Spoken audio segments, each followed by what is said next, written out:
selamat hari Minggu Bapak Ibu Saudaraku dikasih Tuhan. Saya berharap hari ini kita tetap semangat walaupun ibadah kita sampai hari ini ibadah di rumah masing-masing karena situasi yang mewabah seluruh dunia, bahkan Indonesia, yaitu coronavirus. Kita berharap coronavirus ini bisa cepat selesai sehingga kita bisa berjumpa, bertatap muka, beribadah bersama di rumah Tuhan. Bapak Ibu Saudara yang dikasih Tuhan, kita akan lihat kebenaran firman Tuhan di dalam Yudas pasal yang pertama ayat yang ke-20. Demikian firman Tuhan dalam Yudas pasal pertama ayat yang ke-20. Bangunlah dirimu sendiri di atas dasar imanmu yang paling suci dan berdoalah dalam Roh Kudus. Saudara yang dikasih Tuhan, lewat kebenaran firman Tuhan ini saya mau ambil sebuah judul bagi kita, yaitu akhir zaman, berdoalah senantiasa. Saudara, ada apa dengan akhir zaman sehingga kita dituntut Tuhan untuk senantiasa berdoa, senantiasa? Saudara, secara pasti kita sudah jelas terlihat bahwa keadaan dunia semakin hari tidak bertambah baik, tetapi semakin buruk dan dipenuhi dengan kejahatan. Kita pun mudah sekali terpancing dan terbawa arus dunia ini.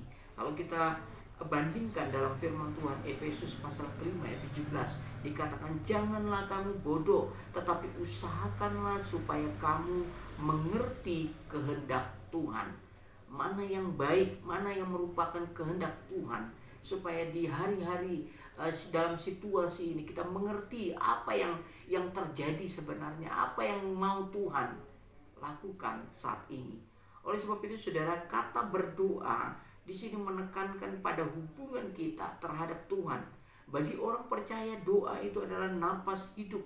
Karena apa? Karena tanpa doa kita akan mengalami kematian rohani. Tanpa doa kita akan gagal dalam berjaga-jaga. Sebab apa? Sebab sumber kekuatan kita datangnya dari Tuhan.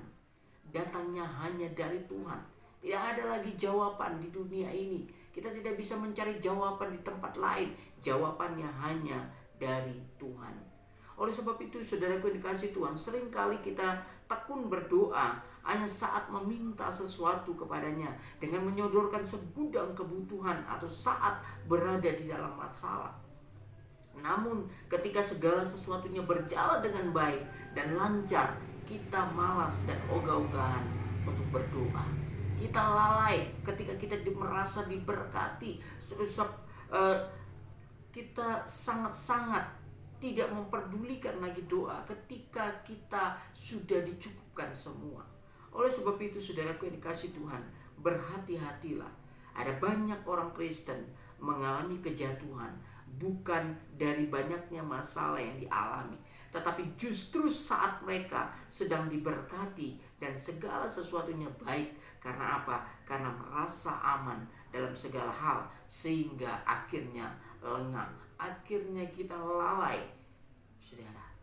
Saudaraku yang dikasih Tuhan, ingat, kita tidak tahu apa yang akan terjadi di depan, di kemudian hari. Kita tidak akan tahu apa yang terjadi setelah COVID-19 ini. Kita tidak tahu, saudara.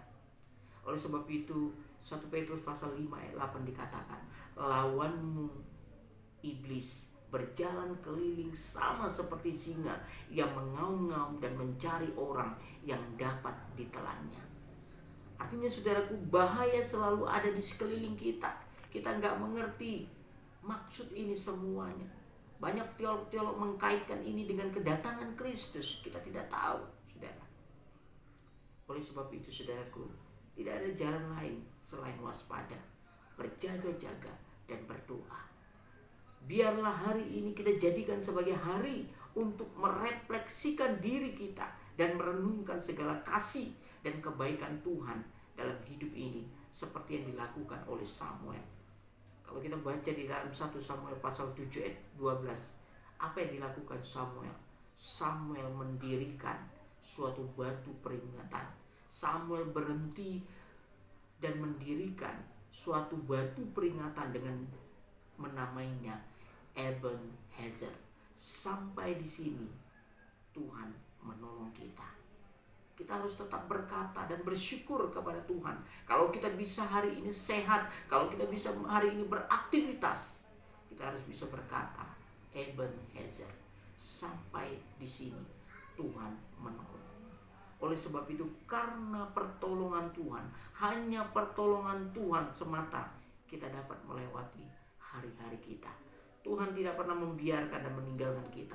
Tuhan selalu ada di setiap musim hidup kita. Tuhan selalu ada di setiap keadaan kita, saudara. Dalam Mazmur pasal 46 ayat 2 berkata, Allah itu bagi kita tempat perlindungan dan kekuatan, sebagai penolong dalam kesesakan sangat terbukti. Oleh sebab itu, saudara dikasihi Tuhan, menghadapi dunia yang bergelora ini, menghadapi dunia yang sedang kacau ini, tidak ada jalan lain. Kita harus makin melekat kepada Tuhan melalui doa. Akhir zaman, berdoalah senantiasa. Kita berdoa.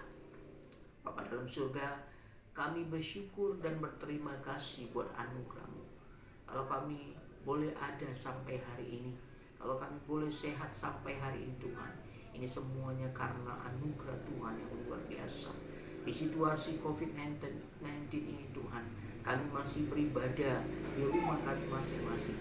Tetapi kami percaya kasih Tuhan tidak pernah terhalangi oleh ruang dan waktu, oleh ruang dan keadaan. Oleh sebab itu, Kau menyertai kami Bapa, menyertai seluruh jemaat Tuhan dimanapun mereka berada, di rumah masing-masing,